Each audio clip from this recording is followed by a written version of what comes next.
आज हम विशेषण के बारे में पढ़ेंगे। विशेषण संज्ञा और सर्वनाम की विशेषता बतलाने वाले शब्दों को विशेषण कहते हैं। इसके चार भेद होते हैं। नंबर 1 होता है गुणवाचक विशेषण, नंबर 2 होता है संख्यावाचक विशेषण, नंबर 3 होता है परिमाणवाचक विशेषण और चौथा होता है सार्वनामिक। तो गुणवाचक विशेषण की हम डेफिनेशन देखेंगे।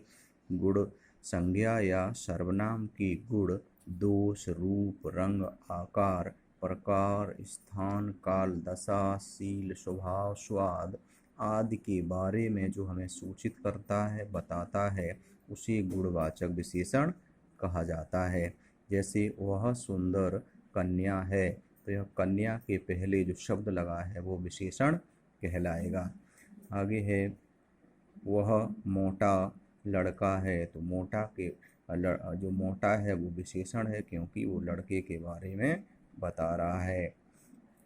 आगे ही होगा इस तरह से, इस घर का मालिक छोटा व्यक्ति है। इस घर का मालिक छोटा व्यक्ति है, तो छोटा क्या है, विशेषण का काम कर रहा है। अगला दूसरा नंबर आएगा आपका परिमाणवाचक विशेषण। परिमाण से आपका मतलब होता है नापतोल। तो इसकी डेफिनेशन है जो शब्द संज्ञा या सर्वनाम के मापतोल के परिमाण को प्रकट करते हैं या बताते हैं तो उसे परिमाणवाचक विशेषण कहा जाता है। इसके दो भेद होते हैं, निश्चित परिमाणवाचक विशेषण और अनिश्चित परिमाणवाचक विशेषण।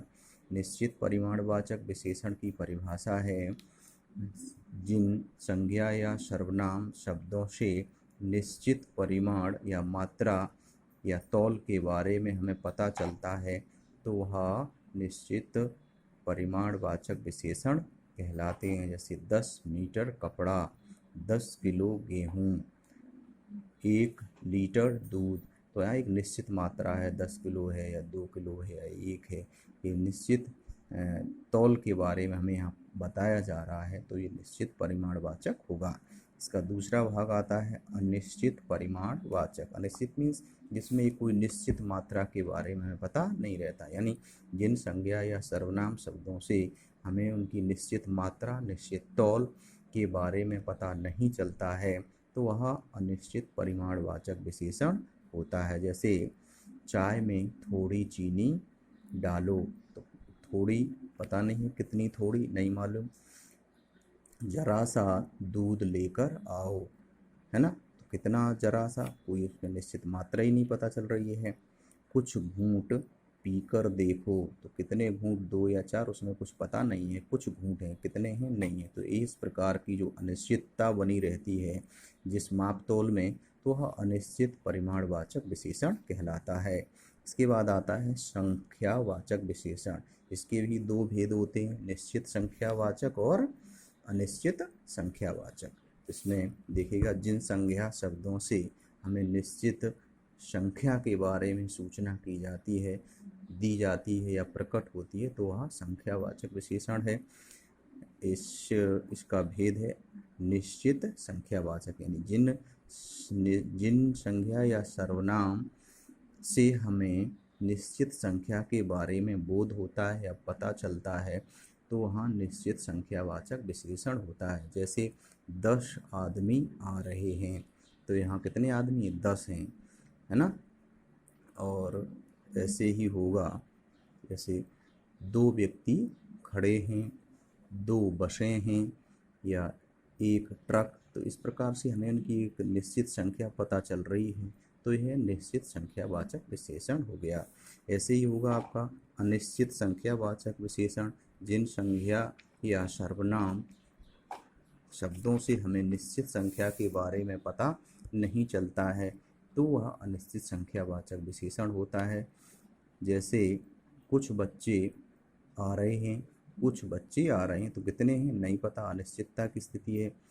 बहुत संतरे रखे हुए हैं, यहाँ भी अनिश्चितता है।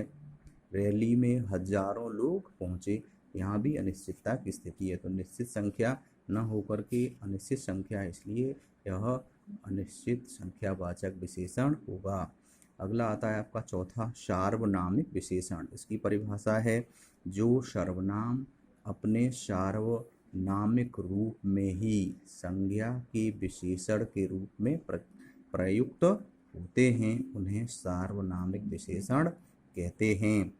जैसे यह किताब वहाँ से मिली, यह किताब हमें वहाँ से मिली।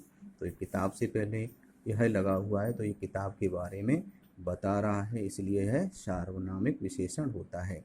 उस कलम को लाओ, तो ये कलम क्या है, संज्ञा है, उससे पहले उस लगा हुआ है तो उस यहाँ पर विशेषण का काम कर रहा है कि उस कलम को लाओ। कई कलमों के बीच में से एक की विशेषता यह प्रकट कर रहा है। जैसे कोई सज्जन आए हुए हैं, तो यहाँ संज्ञा के पहले लगा हुआ है तो यहाँ कोई हमें विशेषण का काम कर रहा है यहाँ पर, तो यहाँ कोई सज्जन आए हुए हैं तो कोई सार्वनामिक विशेषण होगा।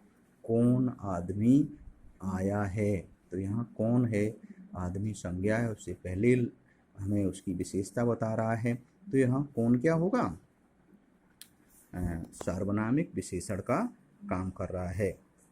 ऐसे ही आगे होगा, वह बच्चा सामने से जा रहा है, वह बच्चा सामने से जा रहा है, तो ये बच्चा के पहले वह लगा हुआ है तो यहाँ यह विशेषण का काम कर रहा है। तो इस प्रकार के जो विशेषण होते हैं, जो संज्ञा या सर्वनाम के पहले होते हैं, तो वहाँ वह सार्वनामिक विशेषण का काम करते हैं।